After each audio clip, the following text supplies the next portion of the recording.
Hi, it's Neva at timeforinvesting.com, and today I'm answering a question from Mark Evans, and he wants to know, how does he go through the process of having the cash buyer give him a non-refundable deposit? So stay tuned.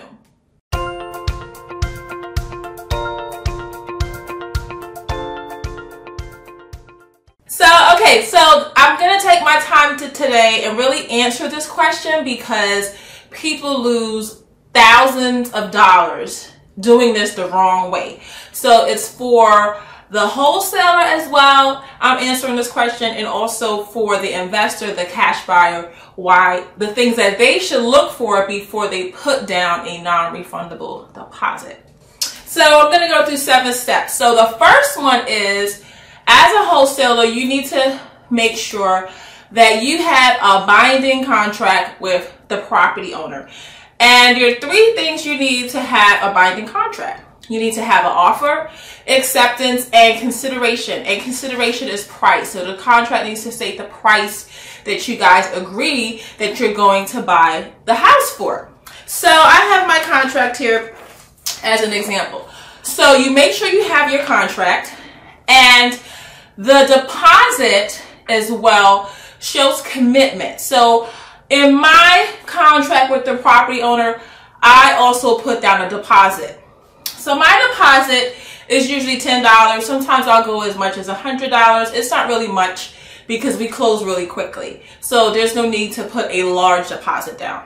So that's 2, right? It shows commitment for me to put a deposit down. And it also, when you go to your cash buyer and ask for their deposit, the same thing. It shows commitment. You do not want to take your property off the market or stop marketing it to a cash buyer without collecting a non-refundable deposit. Okay? So 3, what I wanted to talk about is you then need your assignment contract. And the thing is, these 2 go together. So many times when people lose money for the cash buyer, it's because the cash buyer signs the assignment contract without actually seeing the contract that the wholesaler has with the property owner. And that makes absolutely no sense, because when you sign an assignment contract, you agree to do everything that's in this contract. So how can you sign and agree to something and you haven't even read this contract that the wholesaler has?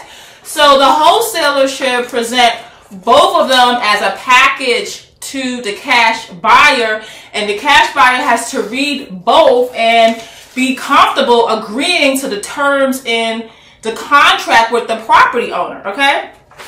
So I just want to make that really, really clear.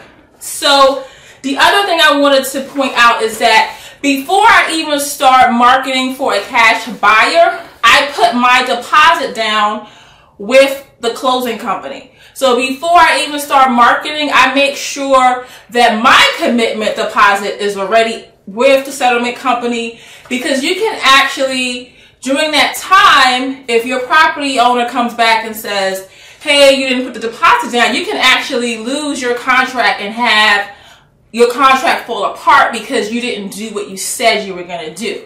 So I just put it down as soon as I get my contract back. I usually go to the settlement company the next day and I give them that deposit. Okay? So you have these 2. Now this is just how I do it. Okay? So in my assignment contract, once the cash buyer agrees to it, my assignment contract actually gives them 2 days to forward all the money to the settlement company. So if, like for instance, this one, my wholesale fee was $47,000. So my cash buyer, when they signed this, they had to agree to forward to the settlement company $47,000 within 2 days. Okay?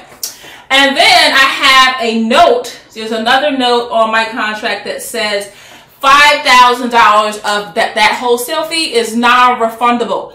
And that's if, what it actually reads is if the assignee does not perform or they default to the terms of this agreement. So if the contract falls apart because the property owner doesn't want to sell or something like that, then the cash buyer gets all his money back. But if the contract falls apart because the cash buyer just decided he doesn't want the property anymore, then I keep the non-refundable deposit. So that's why you want to get that deposit, because you don't want to take your property off the market and you don't have a commitment from someone, okay? So that's how I do it.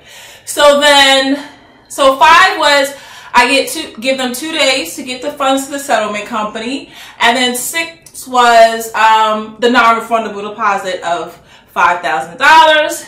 And then 7 was a tip, and I want to point out is that I never personally collect any funds from real estate investors or cash buyers. I always tell them to give the money directly to the settlement company. And that's just the safest way, because you have to remember that whoever holds the money is the person that determines if you'll get your money back. So you always want that to be the lawyer. So never give your money to a wholesaler. There's no reason to give your deposit or to give the wholesale fee directly to the wholesale. I've never ever collected a check and then, drove it to the settlement company. I always have which settlement company we're going to use listed in my assignment contract.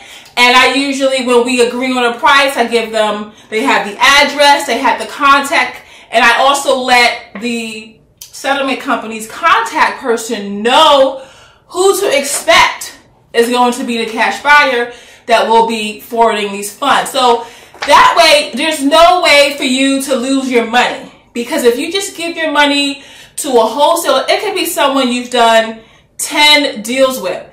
But maybe the 11th time, you don't know. Maybe this person disappears.